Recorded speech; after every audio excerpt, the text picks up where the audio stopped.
So before we get to Buddha nature, we got to see the situation that we're in right now, which is samsara. We have all these unsatisfactory conditions, and we have the causes for them, our wrong views and afflictions and, the polluted karma that we've created. So that's what we're talking about at the beginning. Yeah, we have to see where we're at and what we are right now before we can really understand what nirvana is, or before we can even make sense of visualizing the different deities and reciting mantras and so on. So all this material, I think, is quite helpful for setting the stages. Okay, so that's where we'll be starting today, just with the first truth. And before we do that, I always like to sit quietly with people. If you've been running around a little bit, we can, sit, clear the mind, and then we'll set our motivation for the teaching. Okay, so lower your eyes.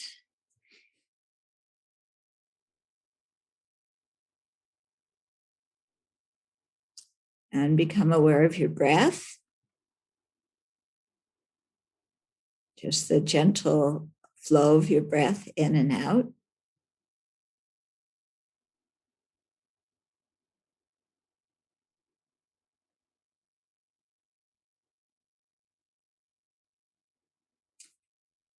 So you can focus your attention either at the nostrils and feel the sensation of the air there, or at your belly and feel the rise and fall of your belly as you inhale and exhale.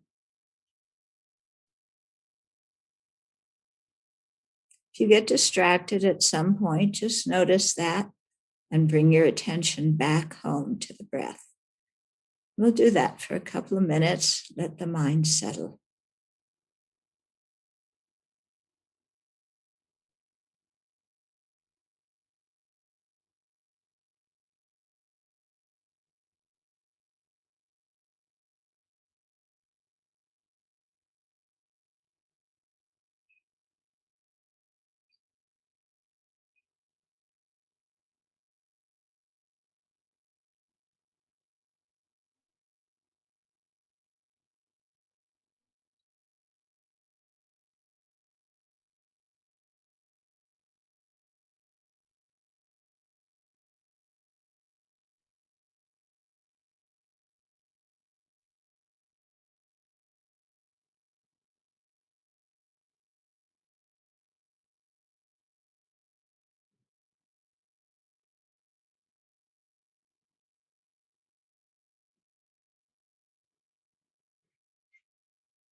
And then let's generate our motivation.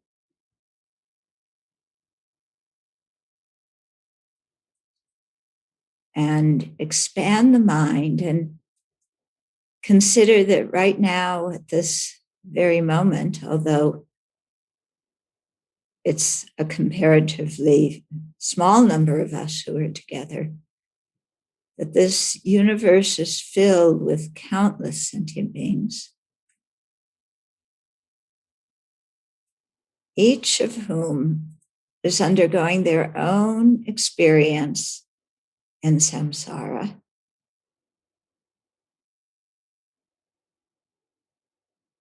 They all want happiness.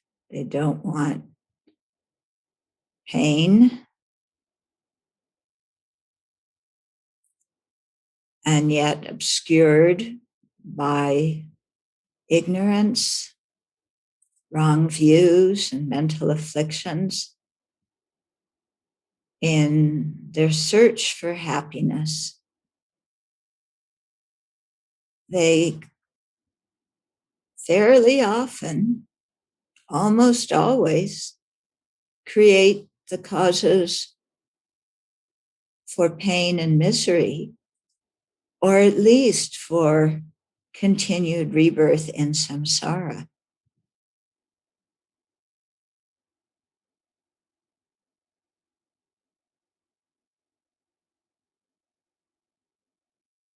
So we happen to be very fortunate, having a precious human life, having met the Dharma and having affinity for it.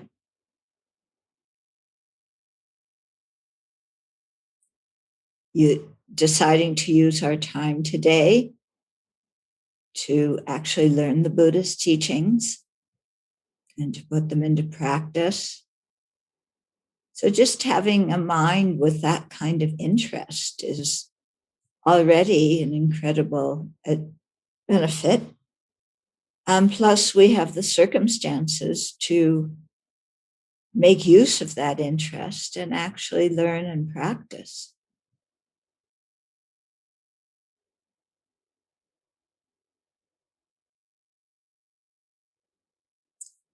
So seeing that we're actually just like all the other beings, wanting happiness and not suffering.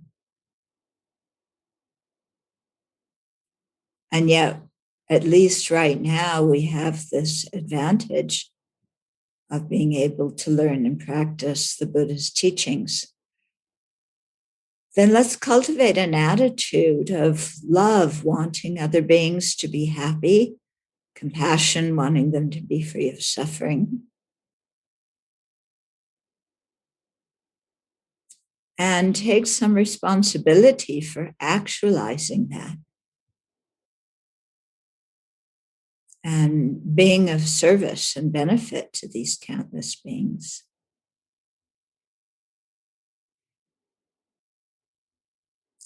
So the best way to do that is to purify our own mind and gain all the excellent qualities to become a fully awakened Buddha. And so with that as our motivation, we will share the Dharma today and tomorrow and really use it for a very long-term, far-reaching goal.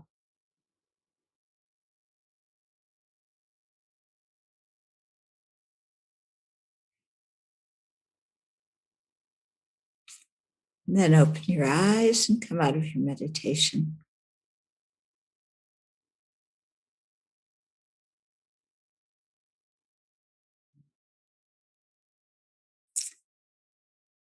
Okay.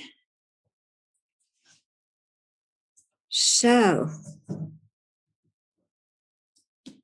this is the book, if you haven't seen it before. And the cover has the Lord of Death, this guy. This is only part of the wheel of life, but he's holding the wheel of life. And the wheel of life describes in artistic form how we are reborn in samsara, and then implying also how we can be free of it. So the book goes through the whole description of the wheel of life later on when we talk about the 12 links. But this at least shows you what it, the picture is what we're going to be talking about, okay? In one form or another. So we're going to start out today talking about the 3 kinds of dukkha, okay? So the first truth of the 4 truths is the truth of dukkha. So we're going to learn what it is, okay? Now, I said we're going to learn what it is, but actually this is our life experience. So what the Buddha did is basically just describe our life experience to us. Some people, when they hear this, feel incredible relief, like, oh, okay, finally somebody's being honest about what life and, what our life is about. Other people say, oh, I don't want to hear about this stuff. I want to hear about something that's going to make me happy. But, if we can be honest about our present situation, then we can, begin to progress and to create the causes for happiness. Okay. So like I said, I'll read and then I'll comment a little bit. So when dukkha is translated as suffering, people easily have the wrong idea that refers only to pain. But unsatisfactory experiences are more than that. Yeah, you can have a nice life and everything is not totally satisfactory in your life. Okay. So in the previous chapter, we talked briefly about the three kinds of dukkha, and now we'll explain them more in depth. Okay, so this is what our life is about. So there's three kinds of dukkha. The first one's called the dukkha of pain. And that is the manifest physical and mental pain that all sentient beings recognize as suffering and pain as undesirable. Okay, you don't need to be a Buddhist. You don't need to be a philosopher. Even the bugs don't like this level of dukkha. It's pain. Okay, so it's the manifest physical and mental pain that all beings recognize as suffering. It includes suffering from heat, cold, hunger, thirst, stress, anxiety, depression, loneliness, and so forth. Okay, so all of the beings have this. Okay, so it's physical. It can be physical or mental suffering. How many of you have more mental suffering in your life than physical? Yeah, how many of you have more physical suffering than mental? Yeah, it's amazing. It's mental suffering mostly, isn't it? Yeah. So physically, we have things very nice, and yet our mind is like miserable sometimes and dissatisfied and complaining and yeah. Okay. But the dukkha of pain, that's the first one. So the dukkha of change, this is the second one. So it's subtler and more difficult to identify. So it includes what worldly people call happiness. So why is the happiness we experience when we eat a good meal, hear music we like, or experience other sensual pleasures unsatisfactory?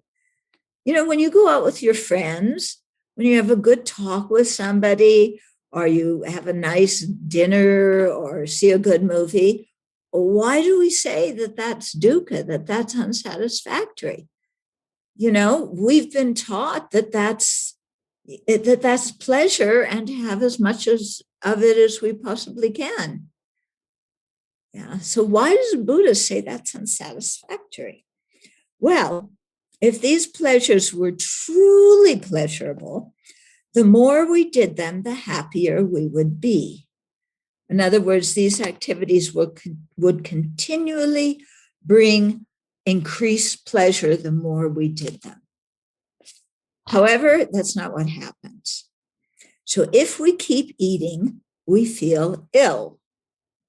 If food were really the cause of happiness, the more we ate, the happier we would be. Okay? When you start to eat, it's real happiness because the suffering of hunger goes down. But at the same time you're starting to eat, the suffering of being full starts from very small. And if you keep eating, pretty soon it's like, oh God, like these people who do these contests to see how many hot dogs they can eat. Ah, my God, what a way to torture yourself. Yeah, they want their name in the Guinness Book of Records for being able to eat the most hot dogs. And, and if eating hot dogs brought them real happiness, they wouldn't get a stomach ache afterwards, but afterwards they're like, destroyed by it. Okay. So jogging after a long day sitting at work initially feels wonderful, but after a while we are tired and we want to sit down. And then we sit down, and after a while we're restless sitting down and we want to go out jogging again, or at least take a walk. Yeah. When we're lonely, seeing a friend initially alleviates the feeling of isolation and makes us happy. But if we stay with that person hour after hour after hour, we get tired, bored, and want to be alone. So no matter how much you love somebody, no matter how much you care about them, if your wrist were chained to their wrist and you were always around them, or even you weren't chained together, you never had any time to yourself, you were always there.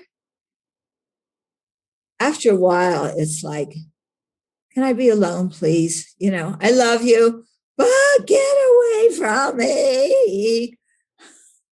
Okay. So that doesn't always bring, happiness, not long-lasting happiness. When we don't have a high-status job, we want one. But after we're promoted, we are initially happy, but later resent having to work longer hours.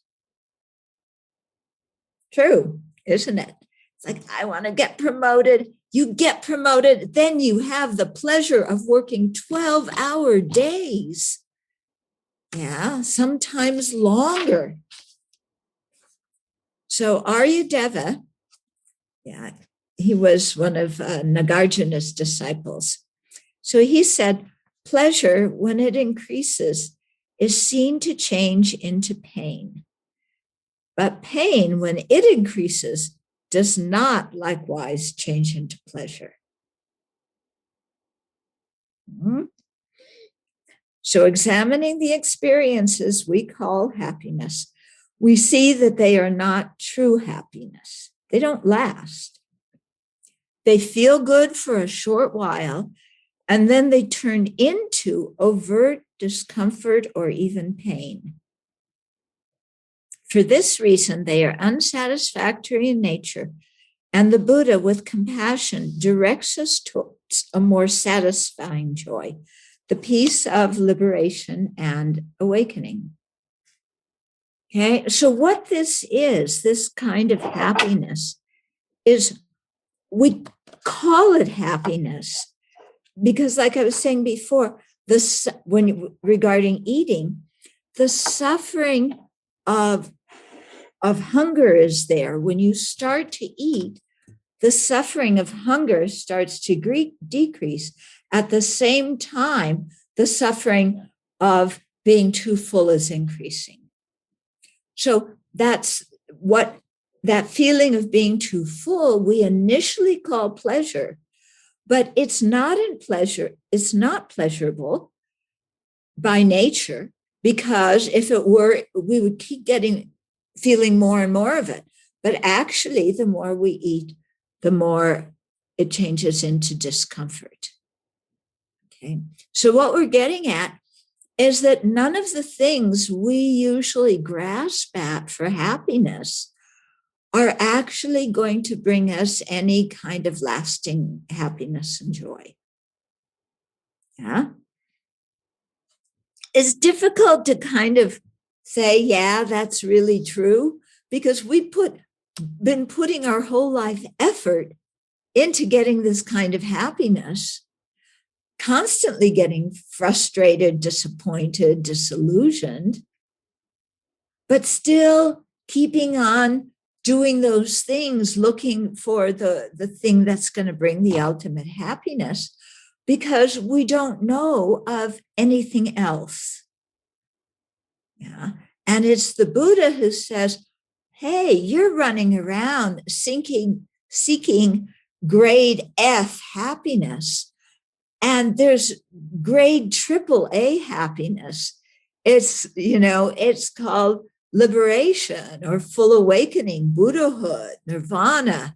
Why don't you look for that kind of happiness instead of just going round and around, trying to get oil out of sand. It's not going to work. Okay, so that's the second kind. Then the third kind of dukkha is called the pervasive dukkha of conditioning. So that's even subtler and more difficult to identify.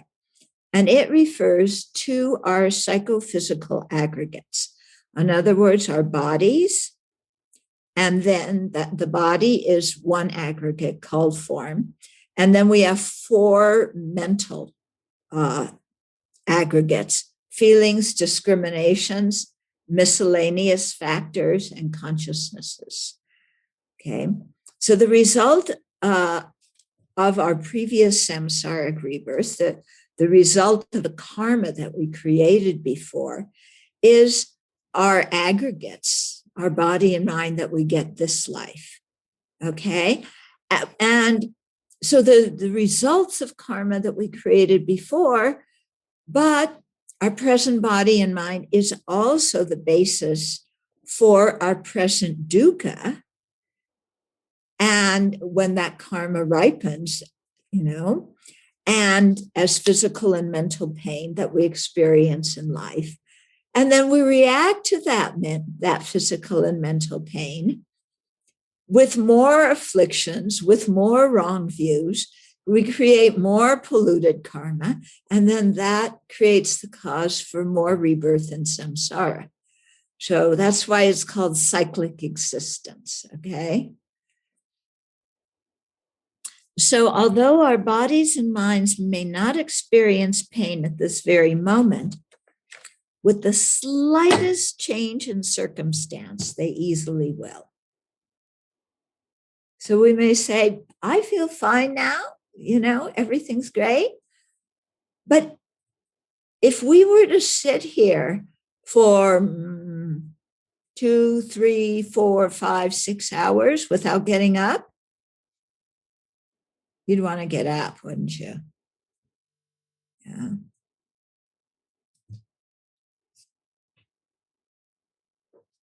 Okay.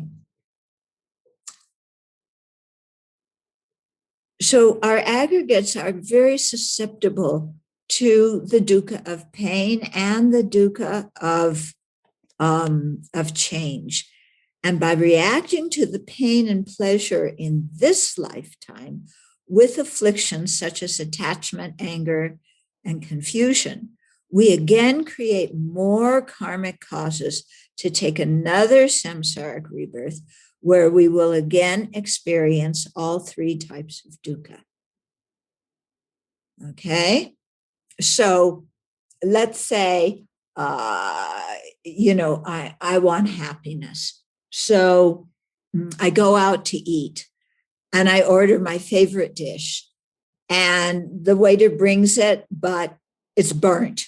Okay, and it's completely, I don't want to eat it. So I get angry. Yeah. And I tell the waiter, this, go tell the cook you're totally incompetent, go make it again. We create a scene in the restaurant. Okay. The people we're with want to go like this because we're angry and creating a scene. And, eventually we get the food that we want, but, it just doesn't taste like it should because we're still quite angry. So we create that negative karma of harsh words, what we said to the cook and what we said to the waiter. Yeah. That karma can ripen in terms of another rebirth or in terms of what we experience in a future life. And then in that next rebirth or in that next experience, something else is wrong. Yeah. And then that time we get, it's like we get very greedy and, we want more, we want better, and we're unsatisfied. So we're just going to get more and more and more and more and more. And we start cheating people, and lying to get what we want. And in the process, this is in our next life of doing that, we're lying, we're cheating, we're creating more karma that will then throw another rebirth and influence what we experience in future rebirths. Okay. So these three kinds of dukkha are very much linked together. Yeah. Dharmakirti says, because they are the basis of faults or dukkha, and also because they are under the power of polluted causes, they are called dukkha. Okay. At present, we are under the illusion that happiness can be attained with this body, aren't we? Yeah. We cling to the hope that scientists will discover and root out the causes for depression, unhappiness, disease, substance abuse, aging, and death. We look to science, as if science is going to come up with a solution that, can prevent aging and death. Yeah, good luck. They have this science now of cryogenics where they freeze your whole body in the hope that they freeze your body now. So in the hope that in the future, the scientists will know how to make that body come alive again. But at least your body will be frozen until then. So people have their whole body frozen. I think Walt Disney did. Yeah. And then some people, it's really expensive. Yeah. Then some people just have their head frozen and, waiting for science to discover how to put you back together like Humpty Dumpty and make you live. But it's futile, isn't it? Yeah. While scientific endeavors have remedied much suffering, they cannot stop the basic causes of suffering because our body itself is unsatisfactory by nature. We have a body that experiences pain. That's the nature of the body, isn't it? Everybody's body is like that. We have a body that gets old, that eventually dies. That's just the nature of the body. Yeah.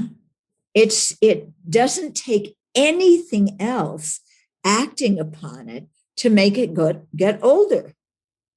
The body just naturally does that. Yeah. Okay, let's see. No matter how much a cook tries to slow the disintegration of rotten vegetables or covers them with delicious sauce, making a tasty dish out of them is impossible. Similarly, once we have taken a body and mind under the control of afflictions and karma, we are set up to experience dukkha. For this reason, our aggregates are considered unsatisfactory by their very nature. So our problem is that we don't accept that. Okay? The more we can accept what our body is and what our present mind is, then the less suffering we'll have from them. But one of the reasons for our experience of mental suffering is we don't accept that things are transitory, that our body ages and dies, that the people we love are not going to be here forever. Yeah. So we're constantly fighting reality and wanting it to be different. And that exhausts us and causes a lot of inner turmoil. Yeah. The more we can accept things, as they actually are, then the more we're capable of dealing with them in a wise way. And then we don't get so bummed out. So here's another quote from Aryadeva. He says, "The body, however long one spends, will not in itself become pleasurable."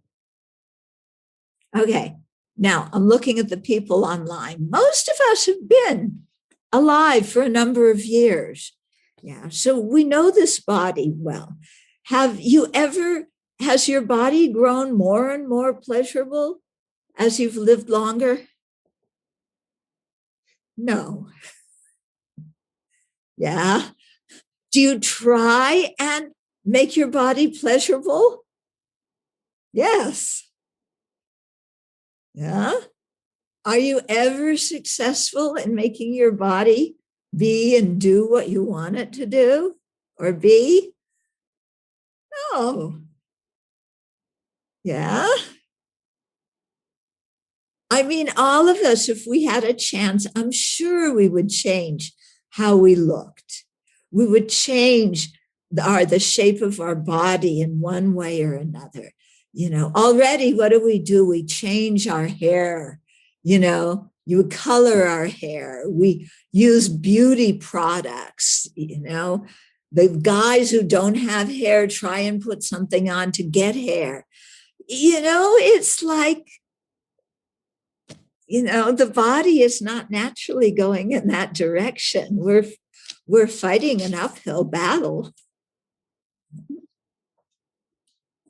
Yeah. You know how it is? How sometimes, yeah. Do you ever look at your arm and it's like, that looks like my grandma's arm? Yeah. Do you ever that? That skin, it's all wrinkled. That looks like grandma's arm. Oh, I'm as old as grandma was when I was a little kid. No wonder my arm looks like that. But we don't feel that old. Like, how did my skin get like that? I better get some of that, special lotion and put it on, and it'll change it all. Right. Huh? Okay, so Aryadeva continues to say that the body's nature can be overruled by other factors is improper. The high have mental suffering. For the common, it comes from the body. Day by day, both kinds of dukkha overwhelm people in the world. Yeah. So we were talking about COVID before. Some people are suffering physically from COVID. Some people, because they can't go out, they can't socialize, they have a lot of mental suffering.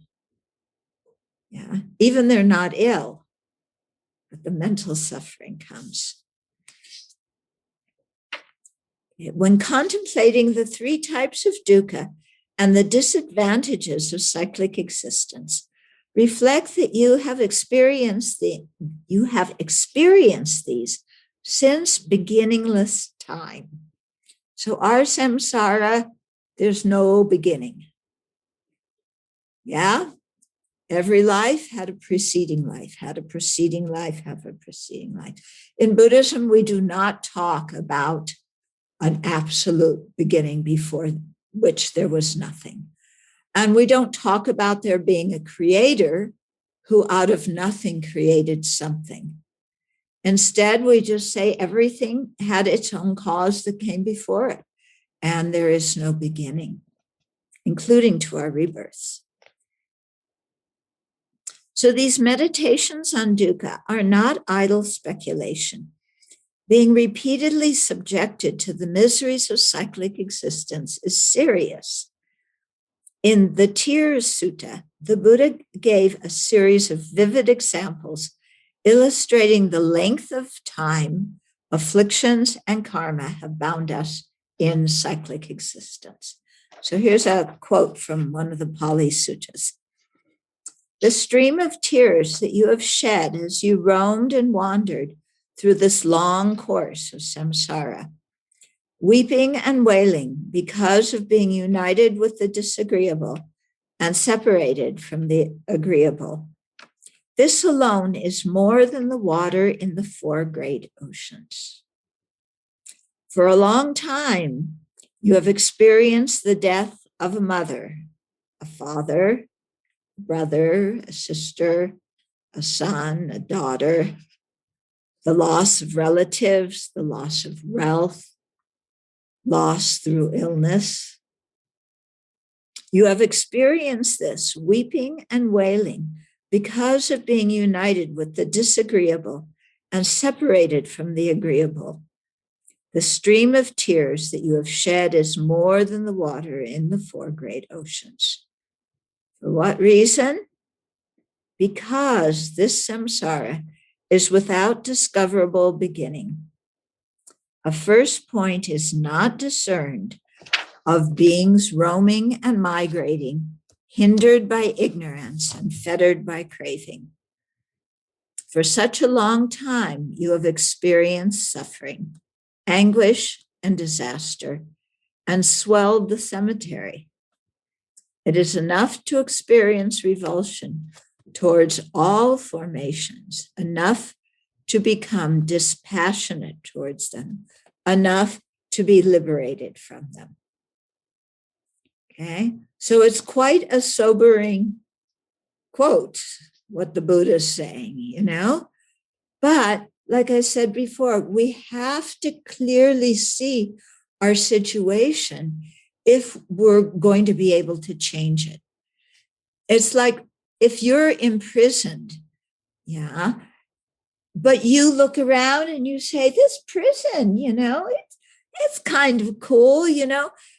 They have concrete blocks and cement walkways and fluorescent lighting.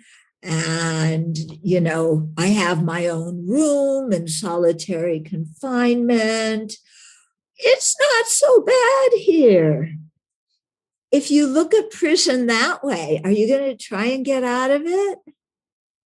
No. Yeah, if you think prison is a pleasure palace, you're going to be content in it.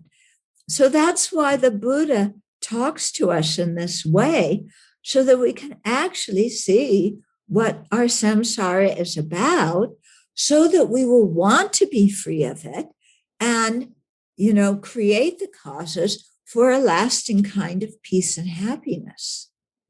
Yeah, the Buddha does not teach us this so that we can become sad and miserable and full of despair. We can do that all by ourselves. Buddha doesn't need to teach us how to be sad and full of despair. Yeah, Buddha is teaching us this so that he can point us on the way to the actual freedom and peace of that comes through spiritual realizations. While such a message may initially be unpleasant to hear, the Buddha says it with compassion so that we can act now while we have the opportunity to remedy the situation and free ourselves from such misery. So I have to introduce you to my roommate who just walked across the screen. This is Maitri. She's named after Maitreya Buddha. Okay. And she'll occasionally walk across. You'll see her tail. Okay.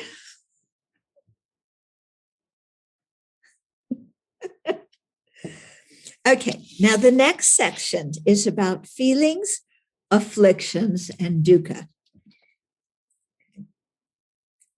Yes, we're talking about life as a cat, too. Yeah.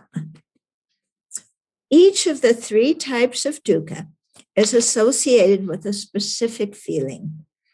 The dukkha of pain with painful feelings. The dukkha of change with pleasant feelings, because when we initially engage in certain activities or have particular possessions, we feel happy. And the pervasive dukkha of conditioning is associated with neutral feelings, because all beings in samsara experience this dukkha even when they are not actively feeling pain or pleasure. So we will explore this more in the practice of the 4 establishments of mindfulness, which come in volume 4, the next book. Okay. So these feelings in turn prompt afflictions. Anger easily arises towards painful physical and mental feelings, doesn't it? Yeah, when you have pain, yeah, either whether it's physical or mental pain, are you inclined towards anger? Do you complain? Yeah. Are you annoyed? Are you irritated? Yeah. Do you want to say, like, why me? I don't want this. Okay. So anger comes very easily in relationship to unpleasant feelings.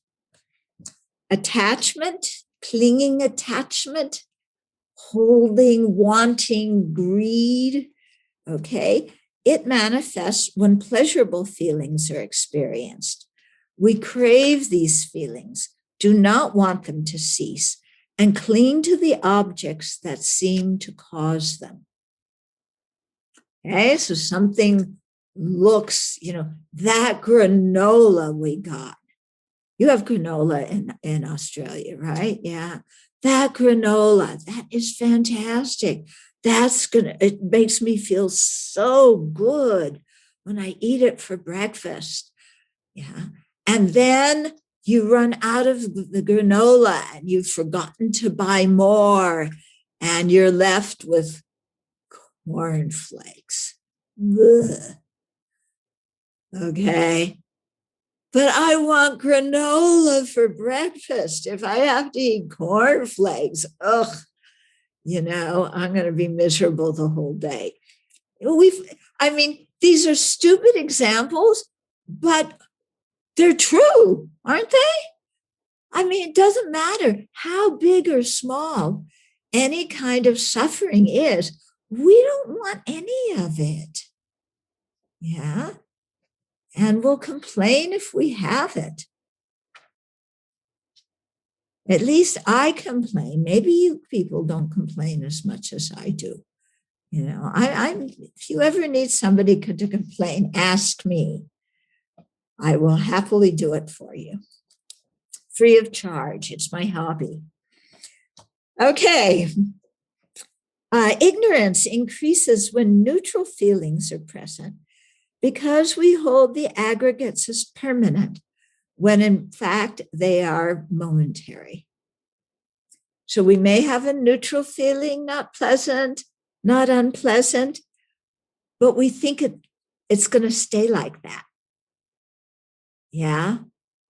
We assume that we'll never experience pain later, but we're always on the edge of experiencing pain. Yeah. Under the influence of these afflictions, we create karma. While attachment may fuel actions that lead to rebirth in any of the 6 classes of beings, so as gods, demigods, human beings, animals, hungry ghosts, or hell beings. Okay, attachment can motivate the actions that result in our being born in all 6 realms.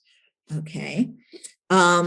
Anger makes us miserable in this life and creates the causes for unfortunate rebirth.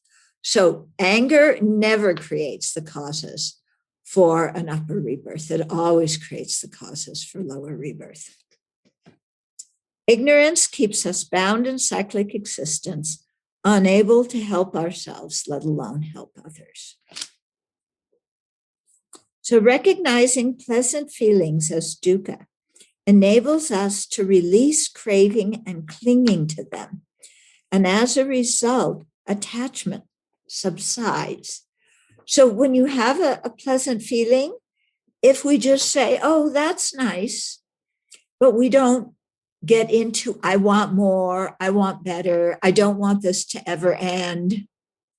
If we don't get into that, we just say, okay, it's a pleasant feeling. I enjoy it while it is. Then when it disappears, we don't get unhappy.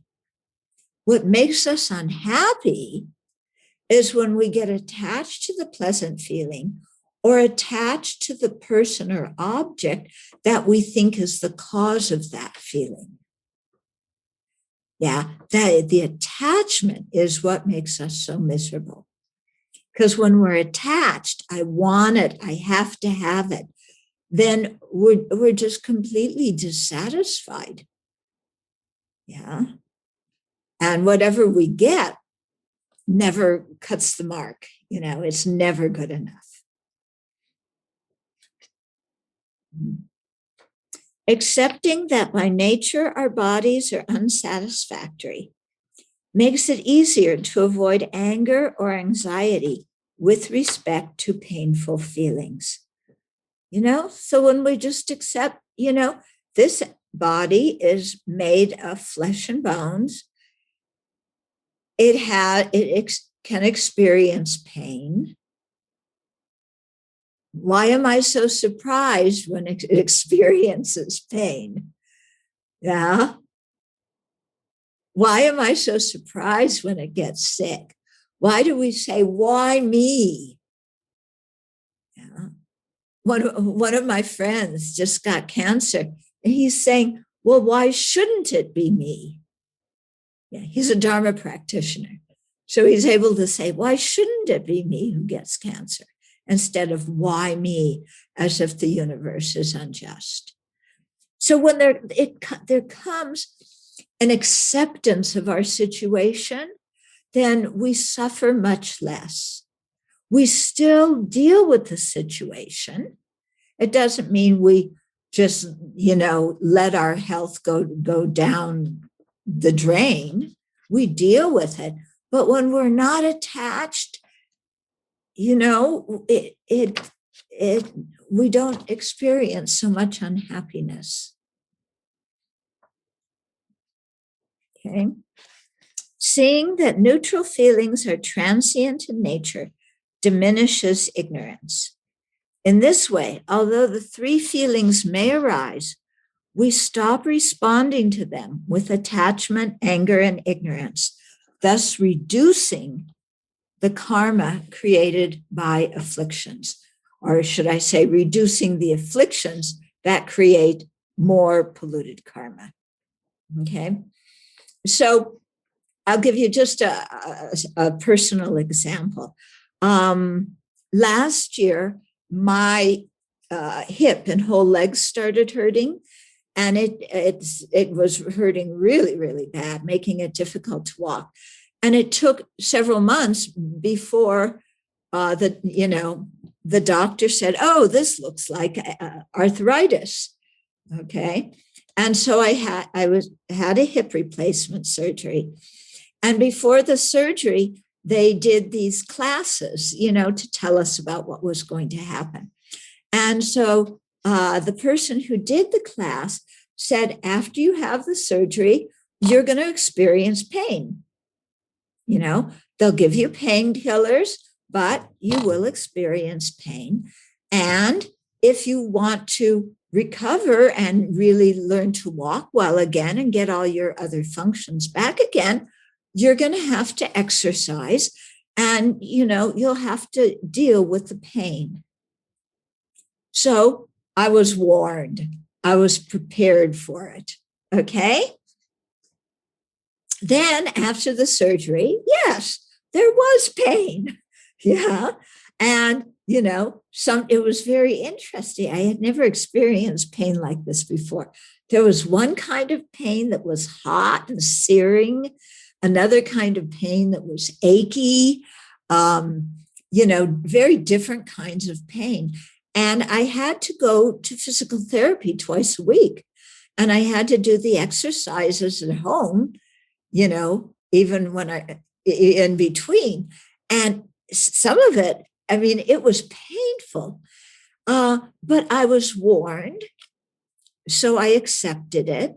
And I also knew that by doing these exercises, eventually, my leg would heal and the joint would heal. And, I had heard from other people who had the surgery, that it takes about a whole year to recover completely, but you're almost as good as you were before. Okay. So I just kept doing that. A couple of the nuns at the Abbey would come and exercise with me or help me to exercise. Or at the very beginning, they would, walk with me when I was on my walker, kind of inching around to make sure I didn't fall over. But, I just kept at it. And sure enough, I'm like 5.5 months out from the surgery now. And, hardly ever do I experience pain, and I can go walking in the forest and, I feel really good. So, and I wasn't depressed this whole time after the surgery. Instead, I just focused on the kindness of the surgeon, the physical therapist, the nurses, the friends at the Abbey who took care of me. And, you shift your mind and you accept the pain, you shift your mind so that you see kindness, and then your whole experience changes. Okay. And I'm saying this as somebody who likes to complain, who, if I hadn't met the Buddha Dharma and had a hip surgery, I would have been like, oh, such an obnoxious patient, Oh, this hurts so much. Why does it hurt so much? Can't they make it so it doesn't hurt? Why is my body like this? I would have been totally miserable and made everybody around me miserable. Okay. But, my own experience is you accept what's happening, and then you shift your attention to see kindness, and it changes your whole experience. Yeah. So we'll see how I do next time I have a health problem. Okay. Remind me, people at the Abbey, if I start grumbling. Okay. Okay. So next in the book is a reflection. So the reflections, they're spaced throughout the book. So they work as good points for doing analytic meditation or for doing contemplation. Okay. So I'll just read through the reflections here, and then you can contemplate them afterwards, after the session. So 1, think of a situation in which you felt happy. Observe how attachment arises for the pleasant feeling, as well as for the people, objects, or situation that seem to cause it. Okay. Then observe the actions you do motivated by attachment. How do they cause problems in this life? When you're seeking to hang on to whatever it is that caused you pleasure, or to get more of it. How do those actions create karma for suffering in future lives? And think of the kind of rebirth those actions could propel. Then 3, contemplate the pleasant feelings are unsatisfactory in nature because they do not last and degenerate into pain if we keep doing the action over time. After contemplating the disadvantages of the dukkha of change, observe your attachment subside. Okay? As you let go of seeking happiness from things that are impermanent, your attachment subsides. And as your mind becomes more balanced, just enjoy that peaceful feeling from having a mind that isn't clutching and clinging and wanting and craving and dissatisfied. Yeah. It's really a relief.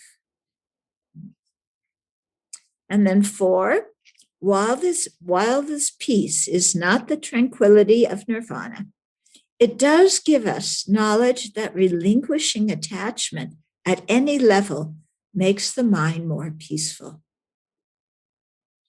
So when we're unhappy and we want something, we think the problem is that we don't have the object we want, or we're not with the person we want to be with, or that person doesn't want to be with us, or whatever it is. Okay. Actually, that's not the cause of the misery. The actual cause of the misery is our clinging attachment to that person, to that object, to that situation, such that we don't want to be separated. We want more, and we can't get more. We don't want to be separated, but the situation's impermanent by its very nature. Okay. So the problem is always the affliction. And if we can work with the affliction, the disturbing emotion in our own mind, then we can really find a way to be more peaceful in this life and not create so much negative karma for future lives. Okay, now the next section is called the 6 disadvantages of cyclic existence. So if you like lists, we just did the 3 kinds of dukkha. This is the 6 disadvantages of cyclic existence. Next comes the 8 unsatisfactory conditions. We have lots of lists here, but it's quite helpful. So not only is samsara unsatisfactory in nature, it is also bereft of advantages. Nagarjuna's letter to a friend speaks of 6 disadvantages of samsara. Okay, so as we go through these, think in terms of your own life, if this applies to your life experience. Okay, so the first disadvantage, there is no security or certainty.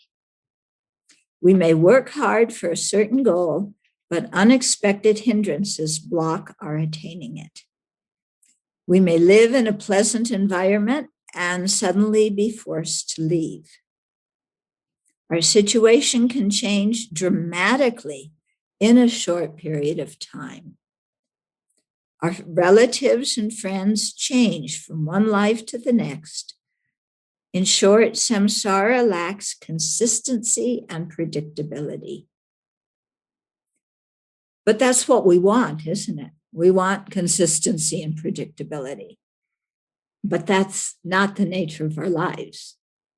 Yeah. Did you ever think, 2 years ago, did you ever think that you would be living through a pandemic?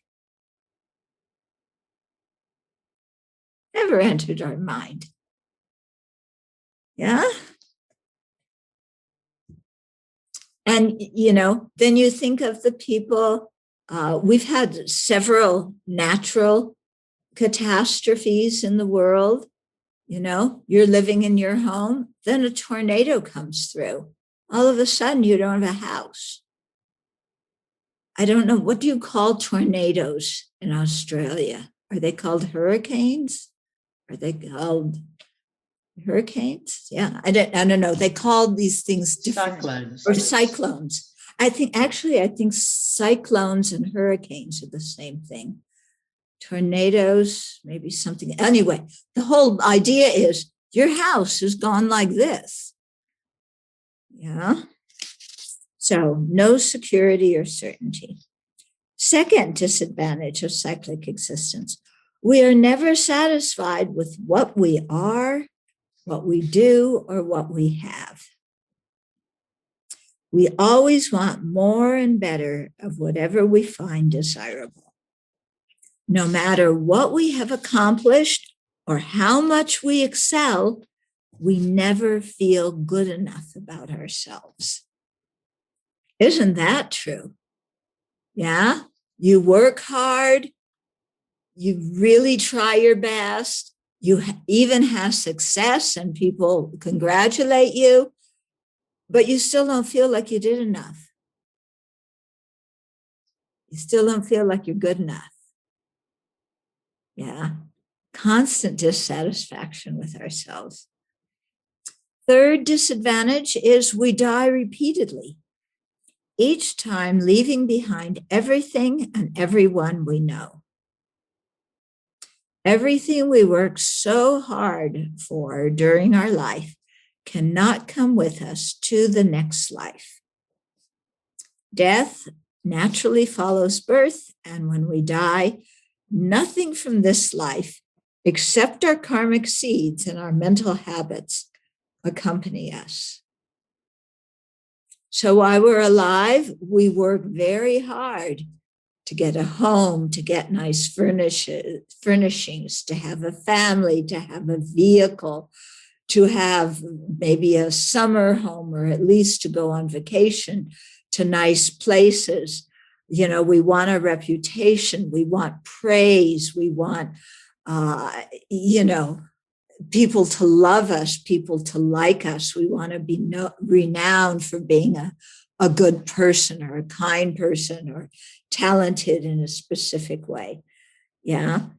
And we work very hard to get this while we're alive. And when we die, none of it comes with us. None of it. Yeah. You work very hard to save money. And when you die, you go on and your money doesn't come with you. In fact, your relatives fight over it. It sounds funny, but it's true. It's really true. Yeah. So you work very hard, and then everything stays here, and you can't take any of it with you. And then, then they have like what do they call, like an estate sale. All your relatives, they go through all your stuff. Yeah. All your pieces of paper, all your clothing drawers, all your junk drawers. They clean out everything. They have a big estate sale. Other people come and rummage through everything. And there are your objects, your cherished objects that have so much sentimental value for you. Of course, you're dead, so who cares about them when you're dead? But they have so much sentimental value, and they're at least worth $1 million because they remind you of your grandma and the time your whole family was harmonious, and da-da-da-da-da. And now people are sitting bargaining over them, saying, you're charging so much for this piece of junk? I'll give you $3 at most. And you're going, oh, but this is, this was the little tinsel from the Christmas tree, when I was 5 years old. And, this is the wedding picture of my great, great, great, great grandmother. And, and none of these people value that stuff like we do. To them, it's just junk. It's true, isn't it? Yeah.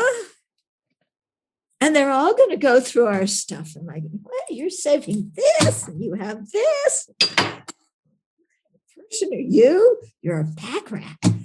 Yeah.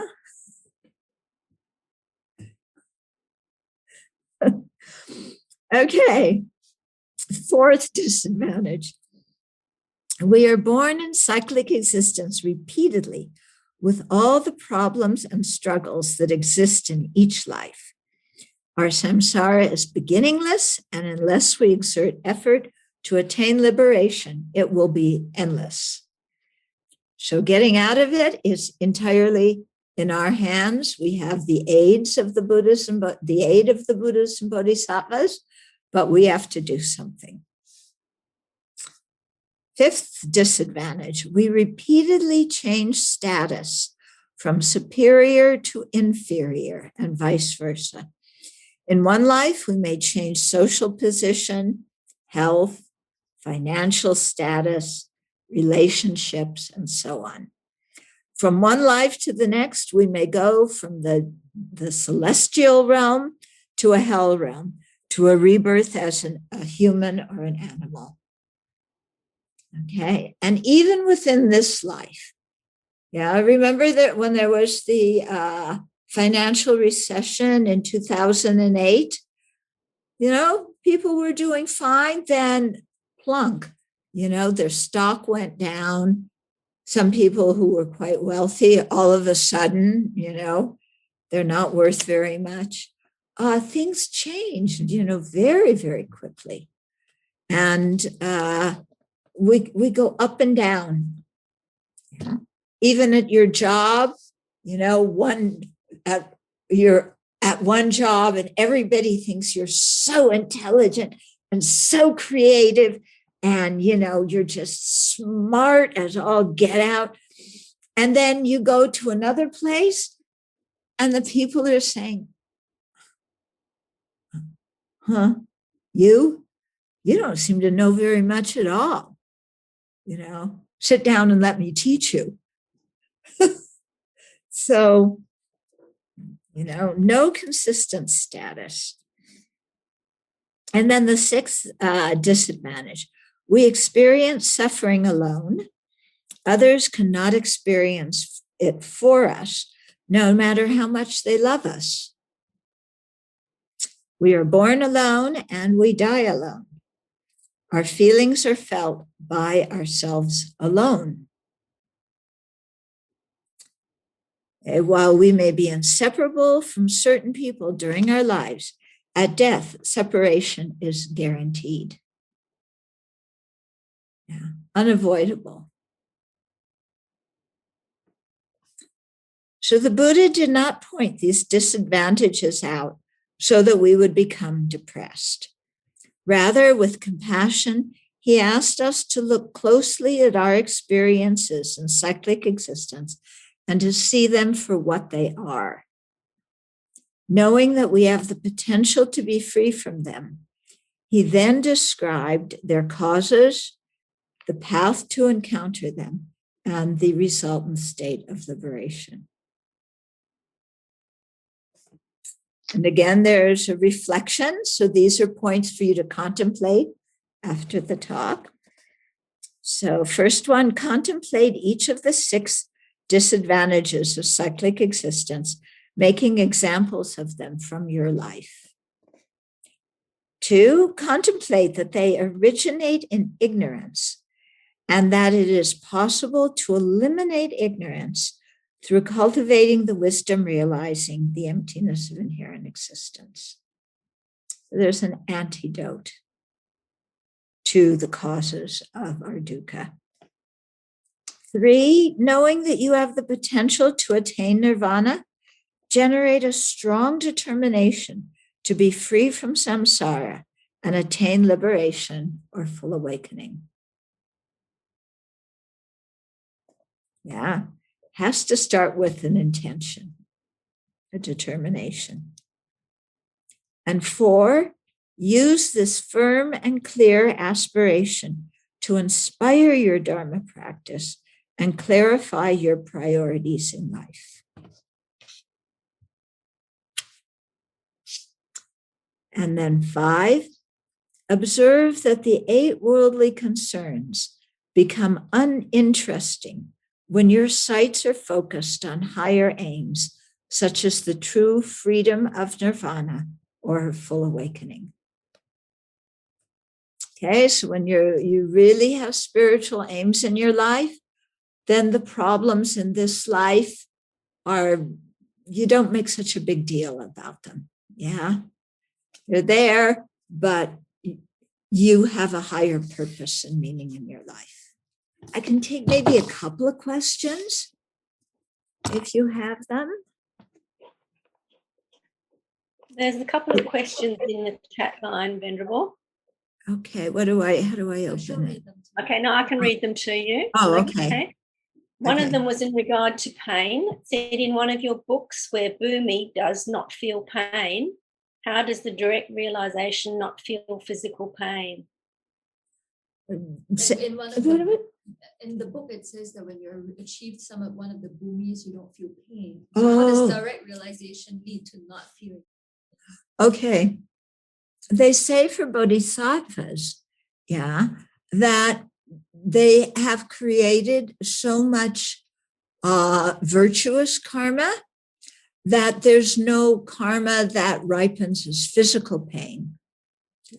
And their minds have such virtuous intentions that they don't experience mental pain. Okay. Sorry, I meant physical pain. Pardon? Sorry, I meant physical pain. Physical pain. It's because they have purified any kind of destructive karma that would ripen as physical pain. Yeah. And so they don't experience that physical pain. Okay. And they don't create any more karma for that. Okay, because in your book you said Bhumi one joyfully gives body parts. In your book you mentioned joyfully give their body parts. I'm like, how do they just freely give their body parts with no pain? Yeah. Because of training the mind. Yeah. One of the reasons, we have physical pain, but what makes our physical pain worse is how attached we are to something. So if we're very attached to our body, then the slightest pain, we suffer very much from it, because you have just the physical sensation, but then the mind suffers when it thinks of the body suffering.